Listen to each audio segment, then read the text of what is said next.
What's up, guys? Welcome back to the garage. I just watched the Indie Spirits, the Film Independent Spirit Awards. I am, in full disclosure, a member of the Film Independent. I'm going to give you a quick reaction to the winners and to the broadcast overall. I'm going to make this pretty brief because I'm sick, if you can't tell.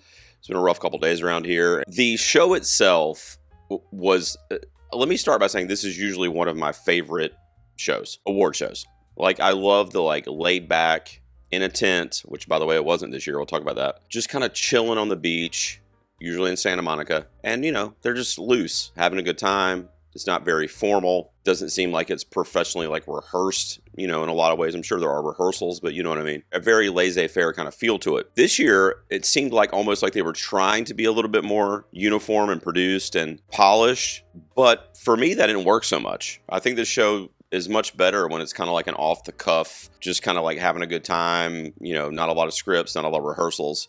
And I didn't get that vibe this year. I got the vibe that they were a little tight. It was a little like they were trying to do something that really is not them. Now, that's just my personal opinion. I can't really put my finger on it either.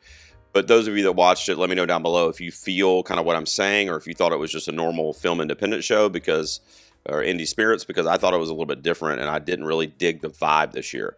That leads me to our host. It's pronounced Ego Wodum. I listened to her say it, so I would know even how to say that. She's an actress, I guess, has recently been cast on SNL, which I was not familiar with her, but in fairness, I haven't really watched a lot of SNL in the last couple of years. She was funny, but there were definitely times of awkwardness. I mean, I liked her, and I got her sense of humor. I'm assuming that she wrote a lot of those jokes, or, with a team of hers. And a lot of the jokes, on paper, I felt like were probably really good. I just don't think they landed with the audience and with the room and with a lot of us watching it. I mean, there were some jokes that were just kind of cringy bits, if you will, not really jokes, but they were just these bits that she would do with the kiss cam, but she turned it into the sexual tension cam.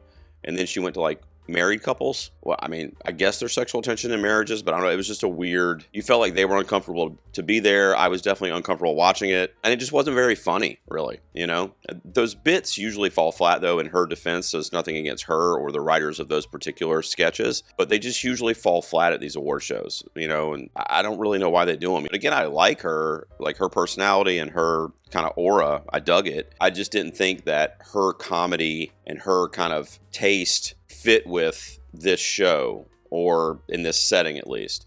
When you're talking about setting, usually it's on the Santa Monica beach, literally on the beach, in a giant tent that they pop up for the event. Now, they're back at the Hollywood Palladium this year, which I didn't even know this, but I guess in the first 10 years of the show, it was there in LA. And they're back there this year, which is great, symbolically, for movie theaters and cinema and preserving old cinemas and vintage Hollywood. It's great for that reason, but again, it just kind of took away from that overall beach vibe and chill vibe that I get from the Indie Spirits. So I'm filming this literally right after I watched it, so I can't really place what I'm trying to say, but it just didn't feel like a traditional Indie Spirits show of the last 5 years. When we go through the winners, we had Amy Madigan there to present, which I thought was really cool. She presented the first award of the night, which was for screenplay. They also do first screenplay, which came later, which I thought was kind of weird. But anyway, they gave away screenplay, which I think was a mix of adapted and original. But Ava Victor won that for Sorry Baby, which I loved. I actually predicted her to win that and Best Feature. But she only ended up getting this one on the night, but very deserved. This is a screenplay that I've talked about before that I had it predicted at my 5 spot for original screenplay at the Oscars based on Julia Roberts' shout out and just, the merit of the writing itself. But of course she didn't get in there. And she's also been getting recognized in various places for her acting in that movie. But it's just so hard. I mean, she's writing, directing, and starring in the film. And it's just not a lot of people that can do that and do it as effortlessly as she did, especially in her first feature.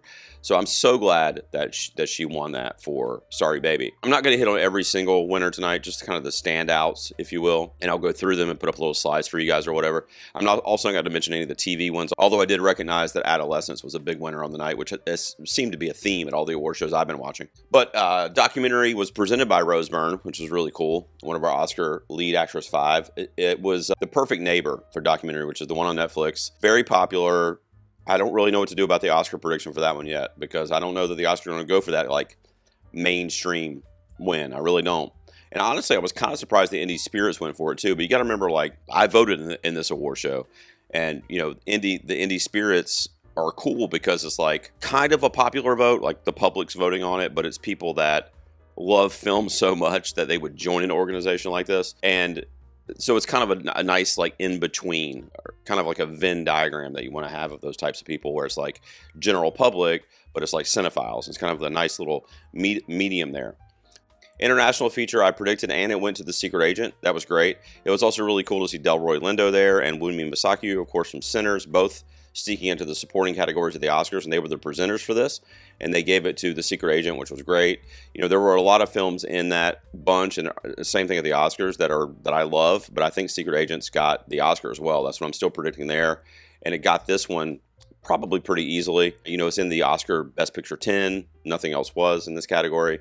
We also had Surratt in this category, which is a player at the Oscars, but not for Best Picture. So yeah, Secret Agent wins there. I love that pick. First screenplay went to Lurker, which I also predicted.